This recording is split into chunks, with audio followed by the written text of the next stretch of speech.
সকল অশান্তির দুইটা মূল আছে, আরেকজনের সাথে নিজেকে তুলনা করা, আরেকটা হলো আরেকজনের কাছে কি করা, আশা করা। মানুষের কাছে এত বেশি আশা করা উচিত না। স্বামী হোক, স্ত্রী হোক, ননদ হোক, দেবর হোক, শ্বশুর হোক, শ্বশুর বাড়ি হোক, এমনকি বন্ধু বান্ধব হোক, আপনার কোনো বন্ধু বান্ধব যদি আপনার সাথে বেঈমানি করে, আপনার খুশি হওয়া উচিত। খুশি হওয়া উচিত। কেন খুশি হবেন? বেঈমানি করলে আবার খুশি হবেন কেন? খুশি হবেন এই জন্য যে আলহামদুলিল্লাহ একটা জায়গায় ছিলাম এতদিন, আল্লাহ আমাকে জায়গাটা চিনিয়ে দিচ্ছে। যদি বেঈমানিটা এখন না করতো, আমারে আরো কিছুদিন বাড়াইয়া তারপরে করতো, আমি আরো বেশি ক্ষতিগ্রস্ত হইতাম। আল্লাহর শুকর, আলহামদুলিল্লাহ আমি যে অজাগায় সময় ব্যয় করছি, এরকম জিগরি দোস্ত বানায় রাখছি, ও আসলে কালসাপ, এটা আল্লাহ তাআলা আমারে জানাই দিছে। আলহামদুলিল্লাহ আমি খুশি হয়ে যাব। নেগেটিভ জিনিসটাকেও পজিটিভ ভাবে আমরা দেখতে পারি।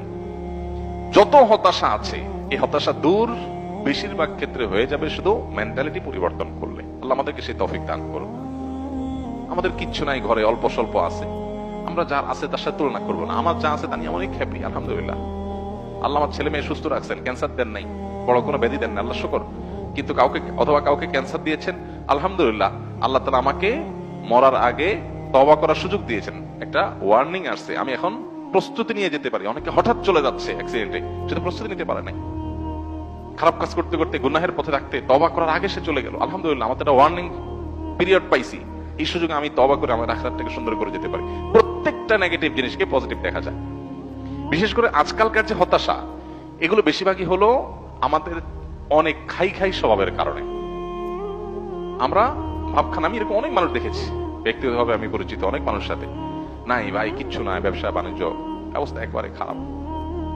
এরপরে দেখা গেল ছেলে ফেলে নিয়ে, বাচ্চা কাচ্চা নিয়ে উনি ব্যাংকক গেছে ঘুরতে। ভাই ব্যাংকক গেছেন ঘুরতে, আপনার না খুব অসুবিধা? ভাই এইটা তো 10-20-50 লাখ তো অ্যাকাউন্টে আছে, এটা তো কোনো ইয়ে না। আমি কোটি কোটি টাকার যে ব্যবসা আছে আমি সেটার কথা বলতেছি, ফ্যাক্টরি গুলো বন্ধ, হামতাম, কিন্তু ওনার সব চলতেছে। মানুষের চাহিদা যত বাড়ে সে তত দুঃখী হয়, চাহিদা যত কমে সে তত সুখী হয়। এই জন্যই কানাআত বা অল্প তুষ্ট থাকার শিক্ষা নবী সাল্লাল্লাহু আলাইহি ওয়াসাল্লাম দিয়েছেন। মুসলমান কখনো খাই স্বভাবের হবে না। যত বেশি খাই স্বভাব হবে, যত বেশি অন্যের কাছে আশা থাকবে, তত বেশি আপনি দুঃখী হবেন। এই জন্য এই জিনিসটা ছাড়তে হবে। কারোর কাছে আশা খুব বেশি করা যাবে না, এবং অন্যের সাথে কম্পেয়ার করা যাবে না। বিশেষ করে অন্য আমার চাইতে ভালো থাকলে ওটার ব্যাপারে কম্পেয়ার করা যাবে না। পৃথিবীতে আল্লাহ ছাড়া আর কারোর ব্যাপারে আশাবাদী থাকবেন না। এমনকি নিজের মা বাপও না, নিজের স্ত্রীও না, স্বামীও না, সন্তানও না, ভাই বোনও না, জিগরি দোস্ত না, কারোর ব্যাপারে না। আশা করেন, খুব বেশি আশা করে বসে থাকেন না।